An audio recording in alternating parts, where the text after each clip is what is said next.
remontée d'informations. C'est quoi cette tradition de la remontée d'informations et comment ça se passe? À chaque fois qu'il y a une affaire sensible, qu'il y a une affaire médiatique, qu'il peut y avoir une perquisition dans un parti ou une personnalité qui est placée en garde à vue, hein, c'est des exemples, cette information, elle va pas rester aux mains des procureurs qui la détiennent. C'est-à-dire que le procureur qui a cette information est tenu, en vertu de la loi, de remonter cette information à son procureur général. Tout en réalité est susceptible de remonter.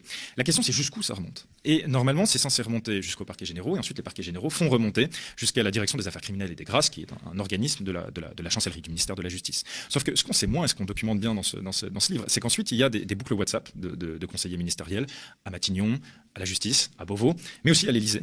Hélène Davot, elle n'est pas connue du grand public, mais dans l'ombre, elle est très active. Oui, absolument. Alors, c'est une magistrate. Et donc, c'est une dame qui est conseillère justice de l'Élysée.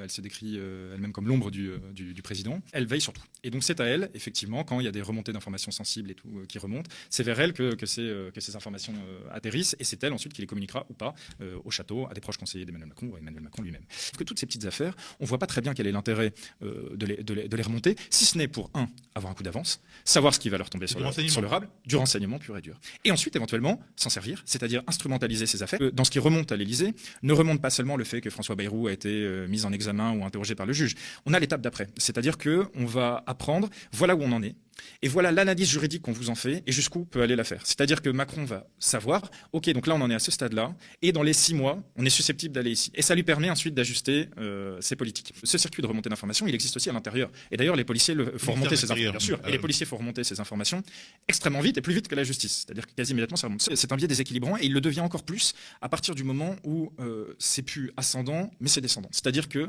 on va chercher l'information. Nous, on cite un certain nombre de mails, on a bénéficié d'un certain nombre de leaks de documents, et donc on montre que parfois la chancellerie, sur des affaires urgentes, ou carrément l'Élysée, va en direct et contacte des procureurs, des juges parfois du siège, des procureurs généraux, et va leur demander. Les juges du siège, ça c'est beaucoup plus problématique. Des coups de fil de l'exécutif, c'est vraiment problématique. Oui, c'est un problème de logique des institutions. Oui. L'institution judiciaire n'est pas juste et qu'elle est structurellement construite pour profiter aux puissants. Ça, il y a à mon sens absolument aucun doute là-dessus.